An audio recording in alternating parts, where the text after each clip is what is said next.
മലയാള സിനിമയിലെ സർവകാല വിജയം നേടിയ സിനിമകൾ അഥവാ കളക്ഷൻ റെക്കോർഡുകൾ മറികടന്ന സിനിമകൾ. 1980 അങ്ങാടി, 1982 ഈനാട്, 1984 സന്ദർഭവും മൈ ഡിയർ കുട്ടിച്ചാത്തനും, 1986 മമ്മൂട്ടി നായകനായ ആവനാഴി, 1987 20-ാം നൂറ്റാണ്ടും ന്യൂഡൽഹിയും, 1988 ഒരു CBI ഡയറി കുറിപ്പും മോഹൻലാൽ നായകനായ ചിത്രവും, 1991 ഗോഡ് ഫാദറും കിലുക്കവും, 1992 പപ്പയുടെ സ്വന്തം അപ്പൂസ്, 1993 ആകാശദൂതും, 1995 The King, 1996 Hitler, 1997 Kunchacko Boban നായകനായ അനിയത്തിപ്രാവ്, 2000 നരസിംഹവും തെങ്കാശിപ്പട്ടണവും, 2002 ദിലീപ് നായകനായ മീശമാധവൻ, 2005 രാജമാണിക്യം, 2008 2020, 2009 കേരളവർമ്മ പഴശ്ശിരാജ, 2013 മോഹൻലാൽ നായകനായ ദൃശ്യം, 2016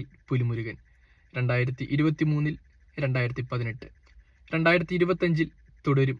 അതേ വർഷം തന്നെ ലോക ചാപ്റ്റർ 1 ചന്ദ്ര. അടുത്തത് ആര്? കാത്തിരിക്കാം. അടുത്ത വീഡിയോ വരുന്നവരെ ബൈ.